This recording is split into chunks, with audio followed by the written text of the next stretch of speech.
मिले न तुम तो जी घबराए, मिले तो याद सताए, हमें क्या हो गया है। हेलो दोस्तों, कैसे हैं? आपका स्वागत है स्मार्ट क्लासेस यूट्यूब चैनल पे।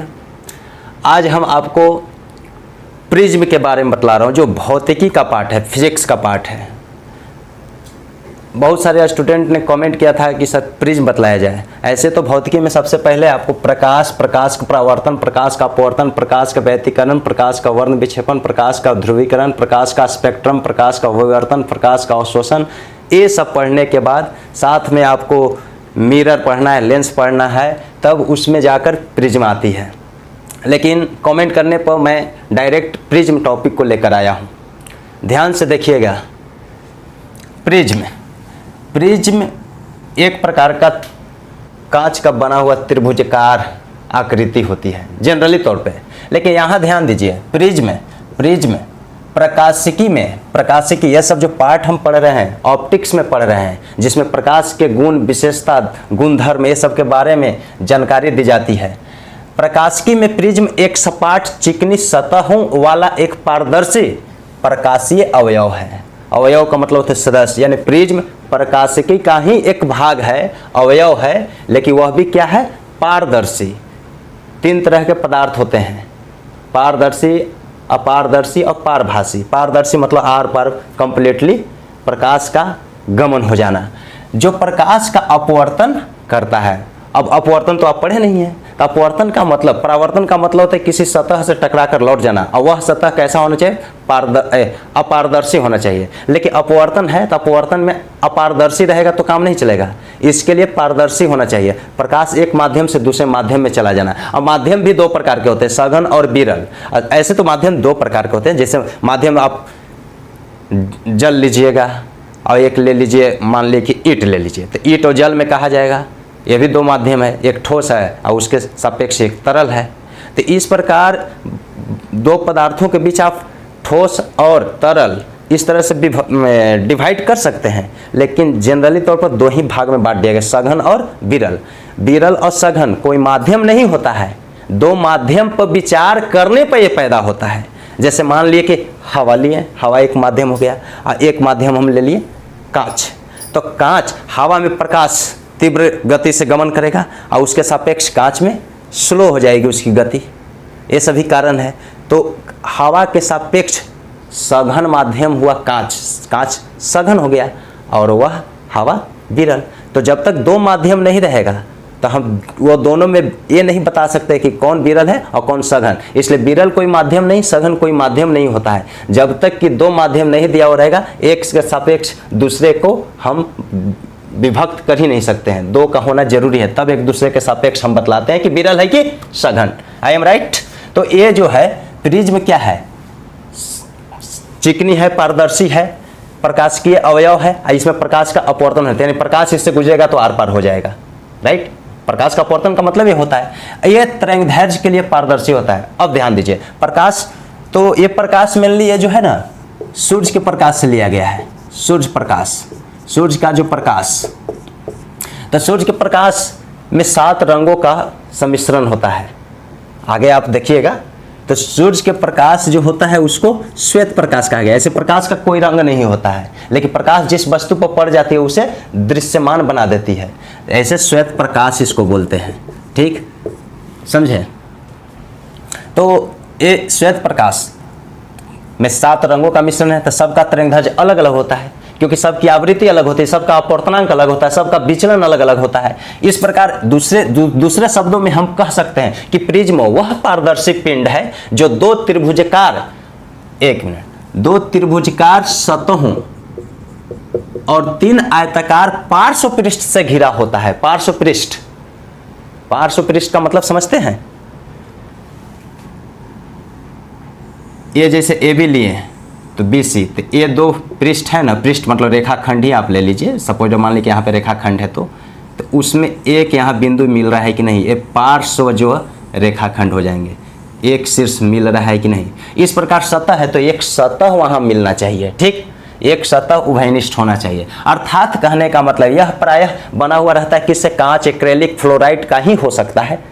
ठीक। जनरली हम कांच के बारे में, प्रिज्म कांच का होता है जो त्रिभुजाकार होती है जनरली। और ध्यान दीजिए, दो समानांतर सतहों वाला कभी भी तत्व मतलब पदार्थ जो वस्तु लेंगे वो प्रिज्म नहीं होंगे, क्योंकि इसमें पार्श्व होता है। अब पार्श्व सतह होंगे तो एक दूसरे के समानांतर हो नहीं सकते हैं, समानांतर होंगे तो पार्श्व नहीं हो सकते हैं, क्योंकि पार्श्व के लिए कॉमन होना जरूरी है। अब समानांतर के लिए एक दूसरे के समानांतर यानी दोनों में कोई कॉमन नहीं होगा, उभयनिष्ठ कोई सतह नहीं होगा, ठीक।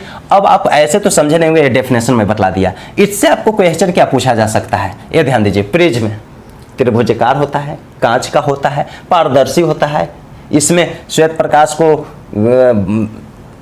गुजारते हैं, श्वेत प्रकाश को इससे गुजारते हैं तो वो 7 रंगों में विभक्त होती है। कैसे, वो देखिए, उसे वर्ण विक्षेपण कहते हैं। ये सब आपको 1 बाय 1 सब चीज़ क्लियर किया जाएगा। पहले ही मैंने बोला हूँ, मिले न तुम तो जी घबराए, नहीं भी मिलेंगे तो आपको जी घबराएगा। ऐसा पढ़ाई हम देंगे आपको, ऐसे कॉन्सेप्ट क्लियर करेंगे कि नहीं मिलने पर भी जी घबराएगा और मिले तो याद सताए।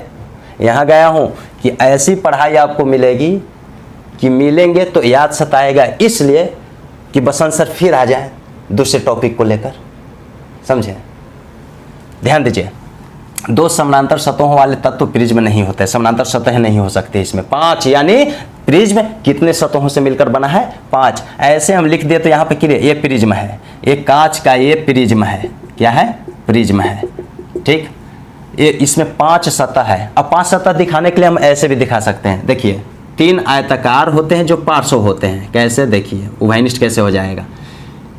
इसको आप फिगर ऐसे भी बना सकते हैं, एक ऊपर ऐसे ले लिए त्रिभुज, एक अंदर ऐसे ले लिए, इसको मिला दिए। अब अगर A B C D E F, यहाँ पे आप ध्यान दीजिए, 2 त्रिभुज तो आपको नजर आ गया, एक ए हुआ और एक यह हुआ। ये दोनों त्रिभुज आमने सामने होता है, ये ध्यान दीजिएगा। त्रिभुज क्या होते हैं प्रिज्म में, आमने सामने वाले सतह होते हैं। और यह जो है ना, इसका कोई रोल नहीं है, इसका रोल केवल जो प्रिज्म कौन बनाएगा, ठीक। ध्यान दीजिए, इसका कोई रोल इसमें जो है आपको ऐसे ऐसे पता चल रहा है कि सब जो है त्रिभुज का ही रोल है, इसमें आयताकार सतह का रोल है, समझे। देखिए कैसे, ए बी सी त्रिभुज और डी एफ ई, ये 2 सतह हुआ कि नहीं, ए बी सी और D E F. A B D F आयत बन रहा है, आयताकार सतह बन रहा है कि नहीं, ठीक। उसी प्रकार A C E F A F common हो गया, हुआ कि नहीं, एफ इसमें कॉमन, 2 ए बन गया। और तीसरा कौन बनता है, आयत, तो ये पूरा। अब इससे भी क्लियर नहीं हुआ होगा, ऐसे आप गिन सकते हैं। तो 3 और 2 5, 5 सतहों वाला ये प्रिज्म होता है। अब देखिए, इसको हम ऐसे भी दिखा सकते हैं, 1 मिनट होल्ड कीजिएगा। ये त्रिभुज जो बनते ना हैं 2, पहले वाला फिगर में दिखाए थे ना, 2 त्रिभुज आमने सामने, वो ये नहीं कि खुला होता है, ग्लास पूरी होती है। ये देखिए, ये देखिए, ये प्रिज्म हो गया।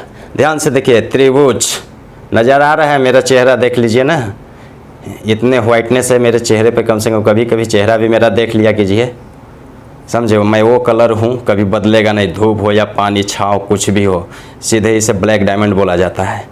चलिए, ये देखिए, ये 2 त्रिभुज नज़र आ रहा है ना, ये त्रिभुज पूरी तरह से कांच होती है, ठीक। आयताकार सतह कौन, एक ये आयत है, एक नीचे जो, और एक इधर आयत है, यही 3 आयताकार सतह है। अब बात रहा है कि इसमें पूछ दिया जाएगा कि प्रकाश जो गुजरती है तो प्रकाश का अपवर्तन, यानी एक माध्यम से दूसरे माध्यम में जाएगा। मान लिया हवा से प्रकाश आया और कांच, ये कांच का है तो कांच में टकराएगा, तो कहाँ से टकराएगा, नीचे से जाएगा, नीचे सतह से नहीं जाता है। ये देखिए, ये इससे जाएगा और इधर गुजरेगा। ये दो आयताकार जो सतह है, 2 आयताकार जो सतह है, उससे ही प्रकाश जाती है। तो क्लियर तो हो गया।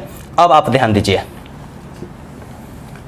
अब आपको मालूम होना चाहिए कि आयताकार सतह आपको क्लियर हो गया, यानी जब भी प्रिज्म, ये प्रिज्म अगर सपोज डेट है तो त्रिभुजाकार ऐसे दिखा दिया गया, ऐसे करके आप आयत वाला भाग से जाता है प्रकाश, सपोज डेट यहाँ से प्रकाश ऐसे जाएगा, तो ये प्रकाश आ रही है आपाती किरण, आपतित किरण या आपाती किरण बोलते हैं, इंसिडेंट रे भी बोला जाता है।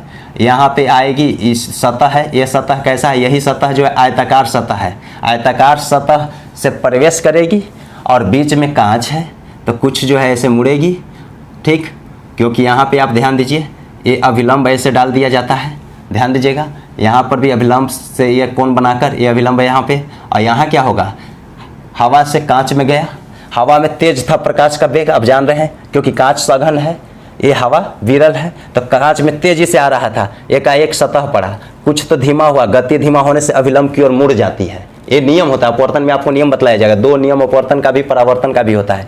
जब मुड़ा तो एक कुछ ऐसे मुड़ गया और मुड़कर फिर सीधा चलेगा क्योंकि कांच में है, एक ही माध्यम है, सेम माध्यम में चल रहा है। अब फिर जैसे ही यहाँ से आया तो ये कुछ धीमा हुआ था, अब फिर उसकी गति तेज हो जाएगी, अब तेज गति होगी तो क्या होगा, ये कुछ भागेगा, ऐसे आ रहा था तो ये कुछ जो है, ध्यान दीजिए, कांच से भागता है तो भाग गया। अब ये इसको बोलते हैं, यहाँ पे देखिए ये जो है निर्गत किरण इसको बोलते हैं, निर्गत किरण, ये अपवर्तित किरण, ये आपतित अपवर्तित निर्गत, यानी कि इसको एक तरह से अपवर्तित ही निर्गत होती है, ये भी अपवर्तित ही हुआ है, ये पहले अपवर्तित हुआ दूसरा अपवर्तित हुआ, ठीक। तो ये श्वेत प्रकाश को गुजार रहे थे, 7 रंग में बटेगा, अभी हमें एक ही प्रमाण, श्वेत प्रकाश गुजरा ऐसे मुड़ता है, ठीक, ऐसे मुड़ता है तो यहाँ पे जो ई अभिलंब है, अभिलंब और ये निर्गत के बीच जो कोण बनता है उसको ई निर्गत कोण बोलते हैं। आई आपाती किरण और अभिलंब के बीच जो कोण बनेगा इसको आई आपतन कोण कहेंगे। आई अपवर्तित तो अभिलंब इधर न है तो अभिलंब, तो इसको आर बोलते हैं। तो यहाँ पर भी एक आर होगा क्योंकि अपवर्तित किरण अभिलंब है, यहाँ ये दोनों जाके ऐसे मिल जाती है, ठीक। तो यहाँ आर डैश मान लीजिए, चाहे R1 R2, और ए आई है तो आई डैश भी इसको ई बोलिए, चाहे आई डैश भी कह सकते हैं, निर्गत कोण है ये, आपतन कोण, अपवर्तन कोण, अपवर्तन कोण, निर्गत कोण। अब ध्यान दीजिए, ये जो शीर्ष है ना, ये जो दो सतहें ऐसे था, यहाँ से प्रकाश आया यहाँ, तो ये दो सतहें एक दूसरे से यहाँ पे मिल रही है कि नहीं, पार्श्व है, इसी को पार्श्व बोलते हैं। कोई समानांतर सतह नहीं है, 3 सतह है, तीनों में से कोई दो समानांतर नहीं है, समानांतर रहेगा तो प्रिज्म नहीं होगा, ऐसे विद्या देगा ऑब्जेक्टिव क्वेश्चन में। तो ये जो समानांतर सतह मान लीजिए ए बी सी है, तो ए बी सी, तो ये जहाँ पे मिलता है यही प्रिज्म का कोण होता है, समझे, ऐसे यहाँ से प्रकाश गुजारते इधर में तो ये प्रिज्म का कोण हो जाए, ये कोई निश्चित नहीं ऊपर ही होगा, यहाँ पर भी हो सकता है, लेकिन प्रकाश ऐसे गुजारना होगा तब ऐसे, ठीक, ये आधार बन गया। तो इसलिए जब प्रिज्म का कोण ये मानते हैं, अपवर्तन इससे हुआ है, तो नीचे वाला जो आयताकार सतह है वही आधार ही बन जाता है, बीसी क्या हुआ, आधार बन गया। प्रिज्म का आधार ए है, प्रिज्म कोण ये है, आपतन कोण, अपवर्तन कोण, अपवर्तन कोण, निर्गत कोण, निर्गत किरण, अपवर्तित किरण, आपतित किरण, इस तरह से यहाँ पे डिफाइंड किया जाता है। अब आपको ध्यान देना है विचलन कोण भी इसमें आता है, खैर अभी उसके बारे में मैं बतलाऊंगा, चलिए आगे देखते हैं।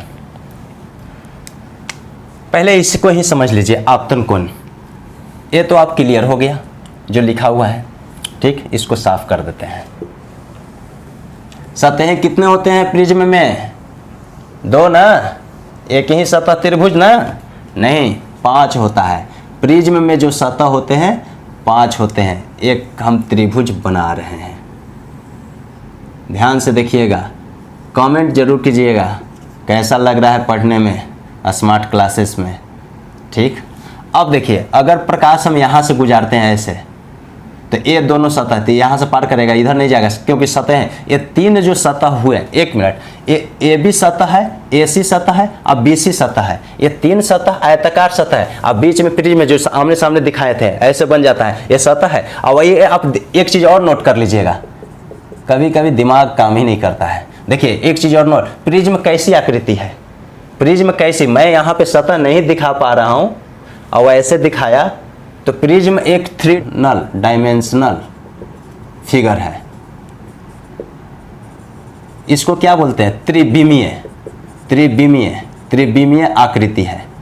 प्रिज्म क्या है, त्रिविमीय आकृति है। और त्रिविमीय आकृति को किसी पेपर पर ये सब आप नहीं दिखा सकते हैं, कल्पना कर सकते हैं, आई एम राइट, क्योंकि आप जानते हैं बेलन, शंकु, ये सब मैथ्स में भी पढ़िएगा, वो सब त्रिविमीय में आता है, उसको भी दिखाने के लिए ऐसे ही ऊंचाई को नहीं आप दिखा सकते हैं, केवल बतला दिया जाए कि ये ऊंचाई है, आप ध्यान दीजिए, ठीक। इस प्रकार आप ए बी, बी सी, ए सी 3 आयताकार सतहें और 2 त्रिभुजाकार सतह, त्रिभुजाकार सतह से किरणें नहीं जाती है, ये ध्यान देना है। किरणें जो आपतित तो होती है प्रिज्म में, वो किरणें कहाँ पे आपतित होती है, प्रिज्म के आयताकार भाग से अपवर्तन की क्रिया होती है। आयताकार भाग पे पड़ती है, आयताकार भाग से अपवर्तित होती है, इसलिए प्रिज्म में प्रकाश का अपवर्तन कौन सी सतह से होती है? त्रिभुजाकार या आयताकार? आयताकार, आयताकार भाग से। तो ये देखिए यहाँ पे ABC मैं प्रिज्म लिया, त्रिभुज ABC एक प्रिज्म है जो कांच का है। क्या है? कांच का मैं प्रिज्म लिया, पारदर्शी है, प्रिज्म है। तो इसमें जो है प्रिज्म का कोण किसको बोलते हैं? प्रिज्म का कोण किसको है? हम किरण पहले देखिए, एक किरण हम यहाँ से ऐसे गुजार दिए, ठीक। इस किरण को मान लेते हैं A, यहाँ पे M, ठीक, AM। तो ये आपतित किरण कहाँ गया? आती हुई किरणें आयताकार भाग पर, ये ध्यान दीजिए, आयताकार पृष्ठ पर किरण पड़ती है कभी भी प्रिज्म में, तो आपतित किरण यहाँ पे क्या हो गया? आपतित किरण AM हो गया, M की ओर जा रहा है, AM ऐसे लिख दिया, ठीक। अब आप ध्यान दीजिए, प्रिज्म का कोण, पहले आप प्रिज्म का कोण ही देख लीजिए। प्रिज्म का कोण जब दो आयताकार सतह यानी दो पार्श्व सतह के बीच जो एंगल बनता है, ये एंगल बनेगा। जैसे ऐसे हम दिखाए थे ना, यहाँ से यहाँ आएगा तो ये जो बन रहा है, यहाँ हाथ में देखिए ऐसे, तो ये वही A है। अगर ये दो आयताकार लेंगे तो C प्रिज्म कोण हो जाएगा। ये यहाँ पे प्रिज्म का कोण है, राइट। यानी आप प्रिज्म के कोण को नोट भी कर सकते, ध्यान दीजिए, प्रिज्म के कोण को नोट भी कर सकते हैं कि प्रिज्म जो दी गई रहेगी, प्रिज्म के दो पार्श्व, इसको पार्श्व बोलते हैं, पार्श्व फलकों, फलक माने सतह, फलकों के बीच का कोण, क्या बोलते हैं इसको? बीच का कोण। और इस कोण के सामने जो आधार बच गया, आयताकार जो सतह बच गया, उसको बोलते हैं आधार। यहाँ पे प्रिज्म का आधार अगर पूछ दिया जाए, प्रिज्म का आधार क्या है, तो यहाँ आधार जब एक कोण लेंगे तो आधार BC है। प्रिज्म का आधार वह भी आयताकार ही होती है। अब ध्यान दीजिए, एक किरण पड़ा, ये जो है, अब इसको पढ़ने के लिए एक अभिलंब की रचना किया जाता है। ये अभिलंब काल्पनिक, ऐसे अभिलंब हम बना लिए, ठीक। तो अभिलंब के साथ कौन बनाएगा? तो ये कौन बना रहा है अभिलंब? ये तो आयताकार सतह के साथ कौन है, तो ये कौन को आई बोलेंगे? बोलिए, ये कौन को आई बोलेंगे? नहीं, कभी भी नहीं, कभी भी अभिलंब के साथ कौन बनता है? एक कोण अलग है, इसको निकाल सकते हैं, वो अलग चीज़ है। ये अभिलंब के साथ जो कोण बना उसको हम आपतन कोण बोलते हैं। यानी आपतित किरण अभिलंब के साथ जो कोण बना उसको आई यहाँ हो गया, ठीक। ये आपतन कोण, अब ठीक, ये अभिलंब हो गया। अब यहाँ से ऐसे चल देगी, ठीक। इस किरण को क्या नाम दिया गया? यहाँ से M से मान ली कि N पे गया, तो MN एक किरण आया, उस किरण को अपवर्तित किरण बोलते हैं। MN क्या है? अपवर्तित किरण है, क्योंकि प्रकाश हवा से कांच में गया, उसकी गति में परिवर्तन हुआ। गति क्या हुआ? स्लो हुआ। धीमा होगा तो झुकेगा, ये ध्यान दीजिए। अब बाहर निकलेंगे एकाएक, कभी भी देखिए अंधेरे कमरे से बाहर निकलते हैं तो एकाएक आंख में लगता है अरे ये इतना प्रकाश आ गया, तो उस तरह से वह दूर भागेगा, अभिलंब से दूर भागेगा। सघन से विरल, अभिलंब से दूर, अब विरल से सघन तो नज़दीक, अभिलंब की ओर झुकेगा। अब ये ध्यान दीजिए, अब ये MN कांच में चल रहा है, MN अपवर्तित किरण हुआ। अब यहाँ पे आप ध्यान दीजिए, यहाँ पर भी अभिलंब होती है। ये ऐसे अभिलंब की रचना अभिलंब कर दिए, ऐसे प्रूफ करके भी यहाँ पे केवल प्रिज्म के बारे में हम बतला रहे हैं। मान लिए ये एक किरण हो गया, ठीक, अभिलंब हो गया, तो अभिलंब से दूर भागेगा। ये अभिलंब ऐसे है ना, तो इससे दूर भागेगा तो ऐसे भागेगा, मान यहाँ से सही से ऐसे भागेगा, ठीक। इस किरण का नाम दिया गया ए नहीं यहाँ दीजिए जी, ABC तो दिया हुआ है, यहाँ F मान लीजिए और यहाँ E मान लेते हैं, ठीक। तो यहाँ कहाँ किरण कहाँ लिखे थे? FM मान लीजिए, ठीक, कोई दिक्कत नहीं ना।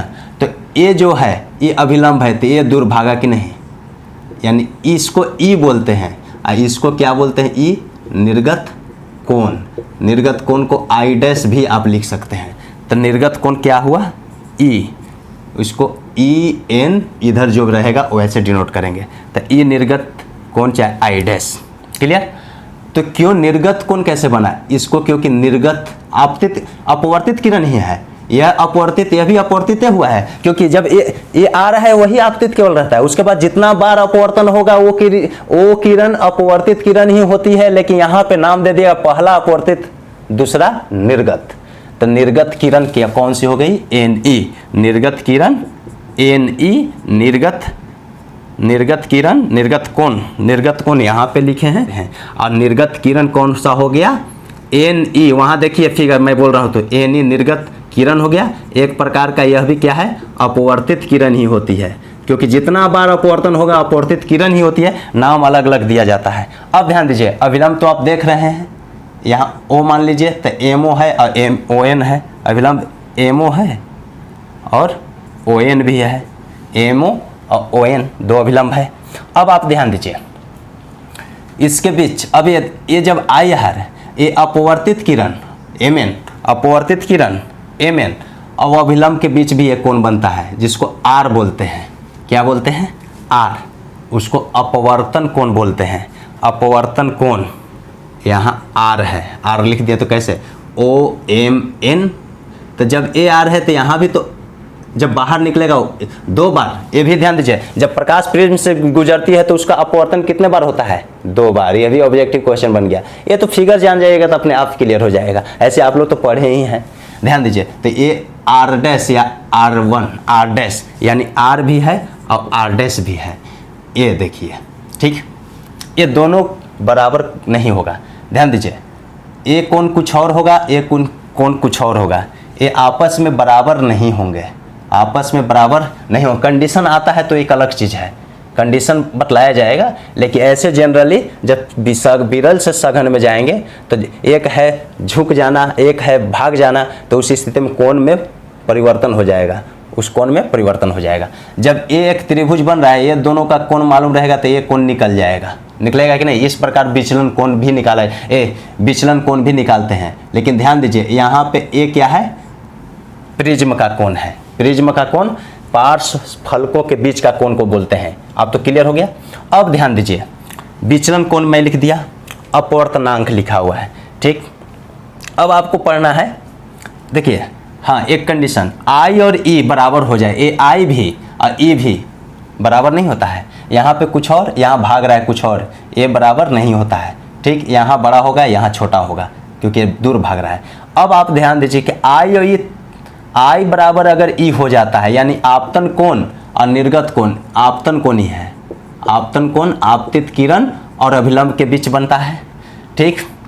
तो I और E अगर बराबर हो जाए तब अपवर्तित किरण कौन है? जो अंदर चल रहा है, अपवर्तित किरण प्रिज्म के आधार के समानांतर, ये समानांतर नहीं है, BC जो है ना, ये आधार है, उसका समानांतर MN नहीं है। तब जो है इस स्थिति में आपतित किरण जो MN है वो प्रिज्म के आधार BC के समानांतर हो जाता है। ध्यान दीजिए, MN समानांतर BC कब होगा? कंडीशन, आपतन कोण और निर्गत कोण बराबर होने पर। इस स्थिति में विचलन कोण का मान सबसे न्यूनतम होता है। और विचलन अगर वाइड अक्ष पे दिखाते हैं, अब आपतन कोण को हम एक्स अक्ष पे दिखाते हैं, तो इस प्रकार जो है यहाँ विचलन, यहाँ आपतन कोण, तो इस प्रकार ये जो है निर्गत कोण से ये जो है I और विचलन कोण का वक्र मिलता है। इसका भी कंडीशन कैसे मिलता है वो अभी नहीं आपको बतलाया जाएगा, लेकिन इस तरह के ग्राफ होता है। जब I और E बराबर होगा तो यहाँ पे आप ध्यान दीजिए विचलन कोण, और नीचे एक अक्ष पे हम आपतन कोण को लेंगे, तो ये दोनों के बीच जो ग्राफ होगा इस तरह के होगा। ये ऑब्जेक्टिव क्वेश्चन में दे दिया जाता है, ठीक। इट्स क्लियर, ये ऐसे प्रूफ करके बताएंगे, लेकिन एक ही क्लास में सब नहीं हो जाएगा, ठीक। अब आपको ध्यान देना है विचलन कोण। देखिए, जब आपतित किरण, इसको जाना चाहिए था सीधा सीधा ऐसे जाना चाहिए था, तो आपतित किरण सीधा नहीं गया, मुड़ गया। नियम क्यों मुड़ा? क्योंकि अपवर्तन का नियम था, माध्यम चेंज होने पर, ठीक। प्रकाश का जो गति है वो मुड़ जाती है, माध्यम चेंज। ये जाना चाहिए था सीधा, यानी आपतित किरण और निर्गत किरण को पीछे की ओर बढ़ाएंगे। देखिए, ये निर्गत किरण, यानी आपतित किरण और निर्गत किरण के बीच बना कोण, यह जो है आपतित किरण और निर्गत किरण, एक प्रकार का निर्गत किरण भी अपवर्तित किरण ही है। 2 बार अपवर्तन होती है तो 2 अपवर्तित किरण मिलेगी। आपतित किरण निर्गत किरण के बीच बना कोण ये होता है, बीच बना कोण विचलन कोण कहलाता है। और वह देखिए यहाँ पे बनता है, ये ध्यान दीजिए, ऐसे ये जो पीछे की ओर बढ़ाएं, ये आपतित किरण सीधा जाता, तो इसके बीच जो ये कोण बन रहा है, ये मान ली यहाँ पे, तो इसको डेल्टा लिखते हैं। ये जो है ना, इसको डेल्टा लिखते हैं, डेल्टा, डेल्टा से सूचित करते हैं। इट्स क्लियर, यहाँ तक तो आप समझ गए होंगे।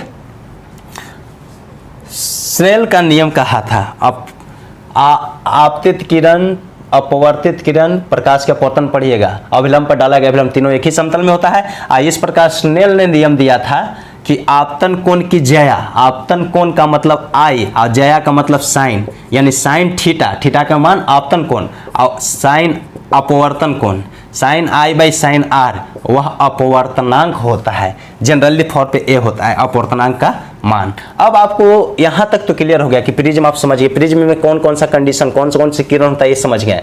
अब जब सूर्य के प्रकाश को हम प्रिज्म से गुजारते हैं, तब एक कंडीशन आता है और ए आता है, वर्ण विक्षेपण स्पेक्ट्रम। इट्स क्लियर, यहाँ तक तो क्लियर है। कोणीय वर्ण विक्षेपण, इसके बारे में भी मैं बताऊंगा, अभी नहीं।